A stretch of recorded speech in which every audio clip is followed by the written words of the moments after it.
Hey guys, how's it going? Like Butter here. Welcome back to another Division video, and today I am bringing you quite possibly the best solo build I've ever created in the Division, and all thanks to the new classified Nomad set that came out with this global event. This has to be hands down the strongest solo build, and another cool thing is it's also usable in groups if you are an objective player. For example, like if you are doing incursions and you're usually the runner for the bomb or the fuse, clear sky is super easy with this build if you're the runner, because your teammates can heal you, and if you die you go back to full health and you get a bunch of resistance, and then you even have a chance for that not even to go on cooldown. So this build is phenomenal, and I want to share it with you guys. I've been using it the last couple of days, made some minor tweaks over the last couple of days. That's why I didn't show this video immediately, because I wanted to make sure that this was the best version of this build, and I highly believe that this is the best version that is possible for this specific build, and I'm going to get into why that is here in a second. Alright, so let's go over the build. This is obvious. We're going to be doing 6-piece Nomad, but the cool thing about the Division is that it's not so much what pieces you use, it's what you have on those pieces. So we're going to go over what we're using on our weapons, what we're using on our gear, and why we're using those things. Okay, so you can see this is a pretty balanced build: 315,000 DPS, 440k toughness, and 133,000 skill power. Now, this seems pretty balanced. Some people would like to not put as much towards electronics, but I personally believe that having one piece towards electronics is going to help the build drastically, just because it makes it so that your skills aren't complete garbage. We'll talk about some alternatives there if you want to run less skill power and maybe more toughness or more primary firepower. So for our weapon, we are running a LVOAC. We have a red dot sight for crit damage, headshot damage, and crit chance. I could even get a better sight here that would increase my DPS a bit. I'm definitely going to keep an eye out for a better one. And you're going to see a pattern here. We're stacking crit damage. So here we got 17% crit damage, 6% headshot damage, 3% crit hit chance. I can even get 2 higher crit damage there. For my underbarrel, I am running 19% crit damage. I'm running 2.5% stability and 4.5% reload speed. And on my magazine, I am running mag size, crit damage, and crit chance. Now, you probably saw a pattern here. We're stacking crit damage, and that's exactly what we're doing on this build. So the talents as well, let's go over the talents. The talents are Vicious, Responsive, and Deadly. Now, Deadly isn't a talent I would normally tell people to run on an assault rifle, just because it's hard to get crit chance. But with this build, you're so constantly overhealed, and you're getting health on kill, and with your heal and med kits and everything that can allow you to be above 2 bars of health, you're going to notice that Vicious stays active at, I'd say, anywhere between 85 to 90% of the time. So 85 to 90% of the time, you're going to have a 10% critical hit chance boost. And because of this, I highly think having Deadly and stacking crit damage on everything is the best way to output a large amount of damage with this build. We're also running Responsive in there as well, because most of the time you're going to be up close, even though with this event you kind of want to keep your distance, so this will be better when the event is done. And for my secondary, I am running a custom M44. As you guys know, this is my favorite sniper rifle.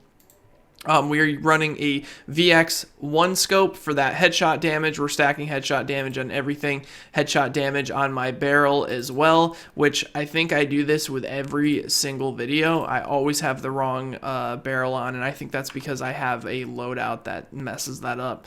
But we have optimal range on the underbarrel. This is an obvious one, because the optimal range, you're going to get the most value out of that on a sniper. Your crit chance isn't going to be super high on a sniper rifle unless you're running something like Vicious and you're going to try to do damage from afar. I wouldn't recommend it. You're shooting such a small amount of rounds with the M44 because it's, you know, a bolt action sniper. I wouldn't recommend having that much crit chance. I think you want to do just straight up headshot damage, and the occasional crit here and there is going going to be nice. But I like to run optimal range because of the fact that I'm running prepared. Now, 46.5% optimal range actually increases the range of my sniper rifle to, I think, 82 meters, which means anywhere between 1 and 82 meters, I'm going to hit max amount of damage with my M44. People always ask how I'm hitting for so much damage. The idea behind this is to increase your optimal range by as much as possible so that prepared multiplies that amount of damage. And, you know, if you have damage drop off on your sniper, say, for example, the range on your sniper is 60 meters and you're shooting someone at 65 meters, or you're shooting somebody, you know, say it's 55 meters and you're shooting someone at 60, you know, even though you're going to be doing a little bit more damage with prepared, you're losing out on a bunch of damage as well. So I like to run optimal range here. Now, you're not usually going to be sniping people from super long range like that, but this is much more beneficial than a small grip, because I think without the optimal range, if I remember correctly, I think the range is somewhere around this is my primary. I got to get it to switch to my secondary. Okay, so character, here we go. So let's look at the range here without it. Okay, so 62 meters. Now, if you're running 62 meters and you're shooting someone at 65 meters, well, then you're going to lose out on some of that range. But if you would like to do crit damage instead, that's fine. I mean, this definitely has a little bit of optimal range that will help you out a couple of meters. But I personally like going with the vertical grip just to give that, you know, that insane amount of range. Anyways, let's go down to the bottom parts of those. That gun extended mag is obvious, you know, crit chance, crit damage, all that good stuff. And my pistol, now this pistol is actually available at the, I believe it's the Clinton. I could be wrong, I'm not sure. I'll have to look. Actually, no, now that I remember it, I think it's up here. It's only going to be available this week, obviously. Yeah, Park Ave. If you go there, there is a first wave X45, which in my opinion, the first wave X45 is the best for having cool-headed because you have an extremely large magazine. And this shoots extremely fast as well, which means you're going to be able to proc cool-headed a lot quicker. Now, there is an internal cooldown on cool-headed, but you can bypass that by shooting different targets. And this is a really good gun to pick up for this. Essentially, the only reason to use this weapon is for the cool-headed. So you're going to see that we have a little bit lower amount of skill haste, and I think I could even, you know, reduce my skill haste a little bit more, just because you can get your cooldowns so fast by using cool-headed on your pistol. So that's definitely a good thing to have. Now let's go into the Nomad build and why I'm putting so much stamina on this build. Okay, so my chest piece actually has extremely low armor. I need to get this 300, about 300 armor, so either through optimization or if I find a better piece, I'll be sure to do that. I got health, skill haste, and ammo capacity. Now, you could change this up a little bit if you wanted. If you felt like you were tanky enough, you could do something else instead of health. I personally like health because the more health, the more everything that you do with this build is going to scale, and we'll talk about that in a second. But I'm running stamina, and I have 2 skill haste firearms mods here, so you can see we're getting a decent amount of skill haste even without, you know, investing a huge amount into it. So here I have another firearms with skill haste as well. On my mask I have skill power and damage to elites. Damage to elites is extremely important here. Skill power is up to you. I like running a little bit more skill power on my mask, and you can even put it on your backpack if you would like, if you feel like your skill power is a little bit too low. But with the self-heal mods and, you know, the fact that I'm using overdose, I can heal for about enough. Don't forget the extra skill power is also going to increase your damage a bit because we're going to be using pulse with this build too. And so I have stamina there. Then on my knee pads, I am running crit damage, firearms, and then disorient resist, damage to elites, and disrupt resist. Now, these minor attributes are pretty much up to you whether you want to run the which ones you want to run, except having damage to elites. Damage to elites is extremely important. Even if you're playing in the dark zone, this is a must-have attribute because it's so much damage. It's so much damage for a minor attribute. It's crazy. So make sure to get damage to elites no matter what. And then the obvious one would be fire resistance or burn resistance and shock resist, but we have disorient and disrupt, not a huge deal. And we also have crit damage on our knee pads. Now you can run health here, you can run skill power, you can run other things if you would like. The reason I'm running crit damage is because I want to maximize as much crit damage as possible because of the fact that I have so much crit chance because of Vicious. So I think that this is kind of the way to make a really tanky build where you're really hard to kill, but you can also output a large amount of damage, especially if you ran with a healer build or someone else that had a really powerful pulse. You know, this would be insane how much it would maximize your damage. But for a solo build, I think having crit damage here is really helpful. I'm also running a stamina mod here with skill haste and first aid self-heal, which you're going to have on everything because this is a solo build, although it can be used in a team as well. And it's really cool because when you get targeted and you're doing the objective, it kind of makes the NPCs focus you more, and it allows your team to kind of continually heal you, and it's really good. So here on my backpack, I'm actually running electronics. Now, if I ever wanted to try a different version of this, I could if I wanted to do a little more Stam, a little more firearms, but I think having like no skill power isn't that great because it's going to make your skills pretty much useless. You could test it and see if you can heal through enough just from health on kill. Now, I get this question a lot. Should I run more health on kill than the 25% that you're going to get from Nomad? And absolutely not, in my opinion. I think 25% health on kill is more than enough. You're going to get 10% from the 5-piece, and you're going to get 15% from the 2-piece. You do not need more than 25% health on kill because if you're playing solo, you're going to be killing so many NPCs and you're going to be gaining back that health so much, not to mention the constant heal that you're going to get over time from the 6-piece bonus. So it's very important to keep that in mind, guys, that running more health on kill and giving up either damage or health or skill power is so not worth it. The difference between 25% health on kill and 30% or 35% is not enough to give up those major attribute slots. So in my opinion, 25% health on kill, more than you ever need. So for mods here, we're running skill haste again with stamina and first aid self-heal, of course.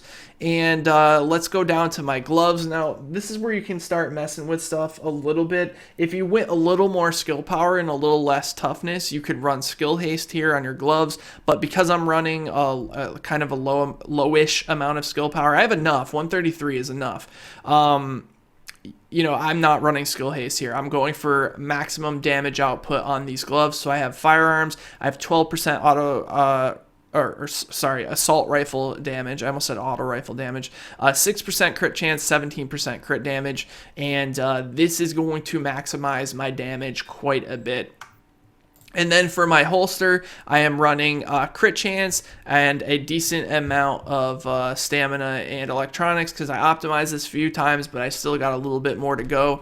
We're not maxed on armor yet, and I definitely have some firearms to build up there. Now, I recently changed this. I did have skill haste here in the major attribute. You can have skill haste if you want, if you feel like it helps you out, but 7%, I really find the 4% crit chance a little more useful, just because it's boosting that crit chance so much by doing that. So let's go through here and just show you what the crit chance is at with Vicious proc. You can see here 28.5% plus whatever you're getting from your pulse. So in this case, I'm getting 11.9%. So 11.9% plus was at the 28%, you're getting like close to 40-ish crit chance, which is more than you ever need.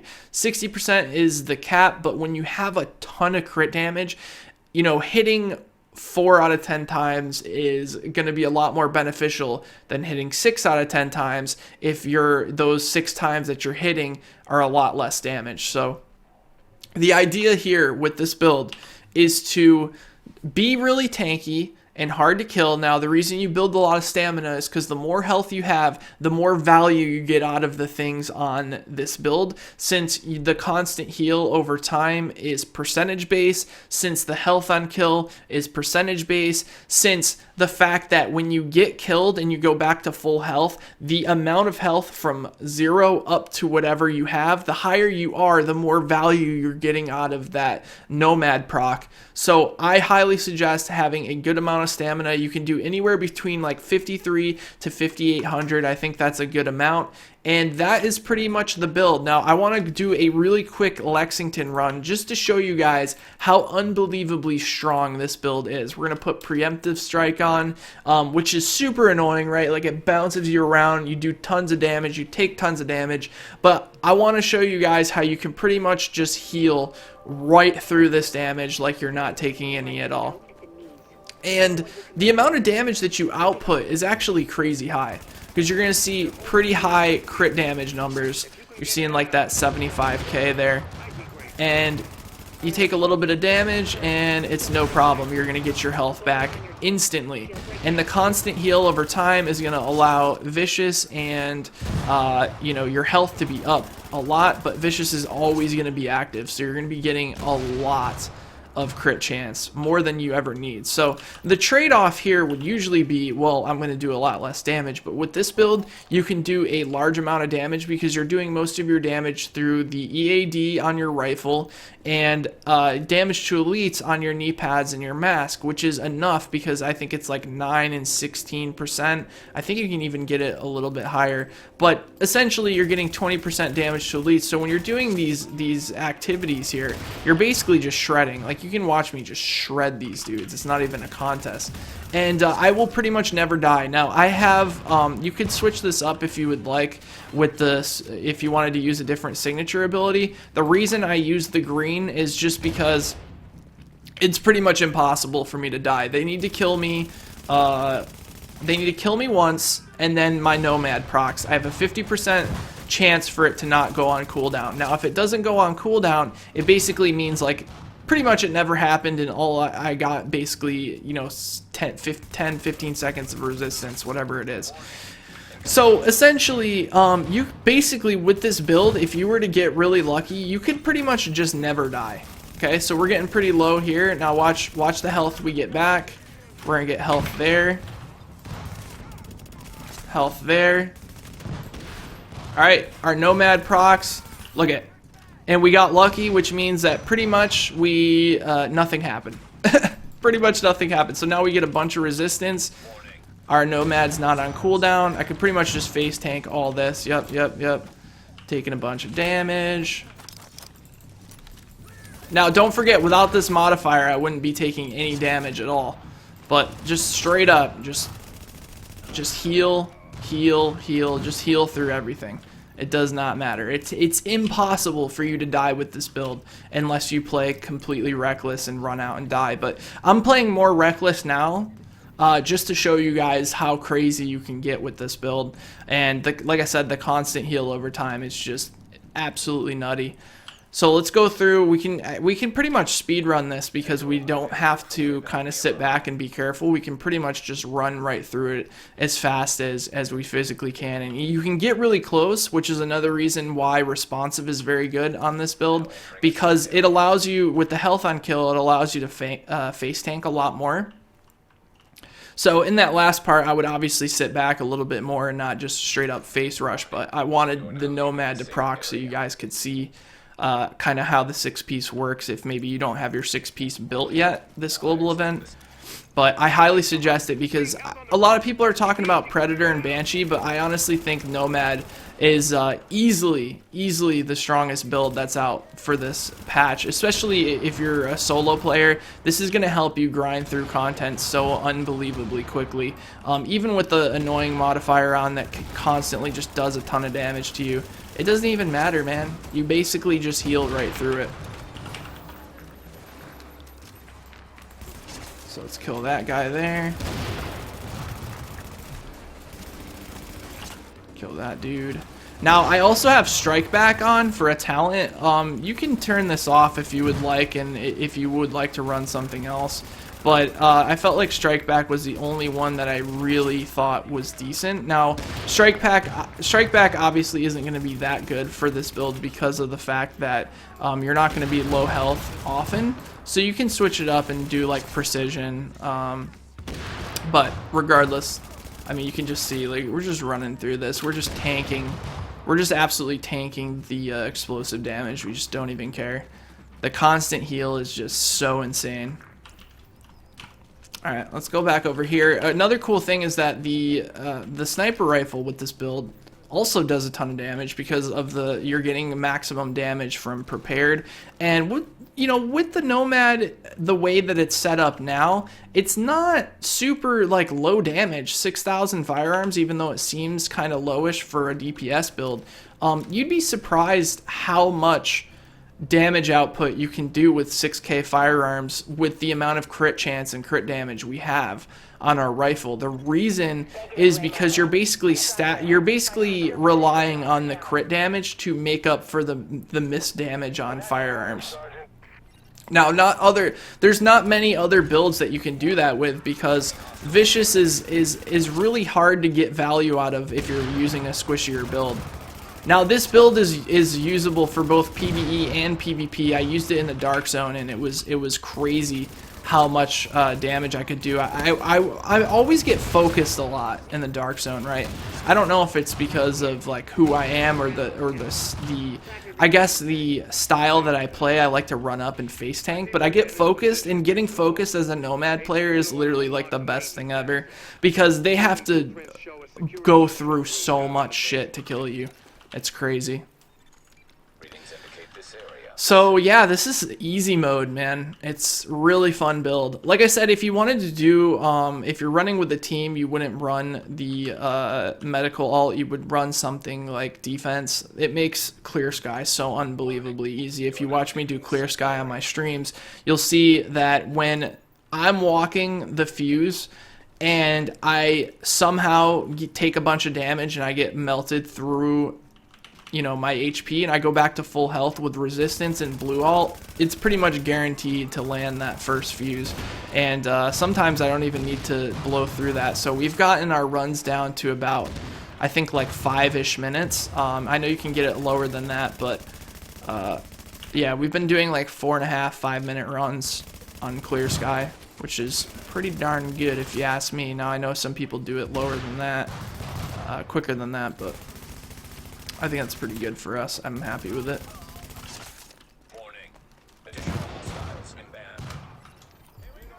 Alright, let's do this. Get that damage off. Get everyone staggered. More damage. See, and if you get a little bit low, it's not that bad. It's really not, because you're gonna get your health back so incredibly quickly. Incredibly quickly? Is that even English? Alright.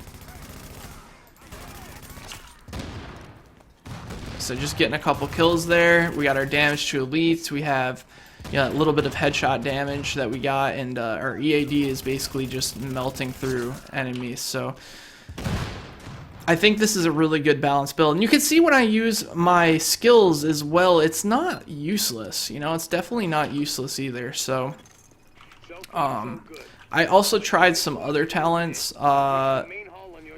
Like I forget what it's called. It's not Strike Back, but it's basically the talent that gives you increased skill power when you destroy a deployed skill. But it didn't really feel like that much of a difference, because 20% of already low skill power is not like crazy or anything. So look at how fast we've gotten through this. So let's hit Barrett for 774k, and just to show you that the sniper still does tons of damage, we're doing 625k. So this is a very well-rounded build. Like, you would think with a build as tanky as this that you wouldn't be doing damage, but you can see here that it's actually the complete opposite. So this was a pretty quick Lexington run. if I do say myself.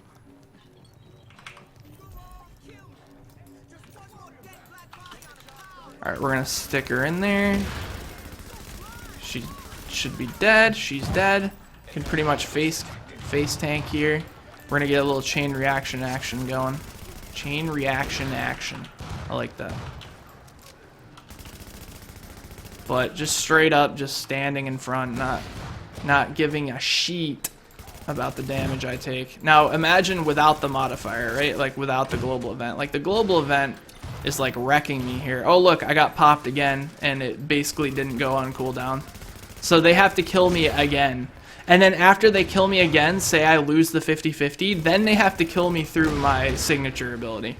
So it's just like, it's one of those builds where it's virtually impossible to die unless you're not paying attention and you're derping hard.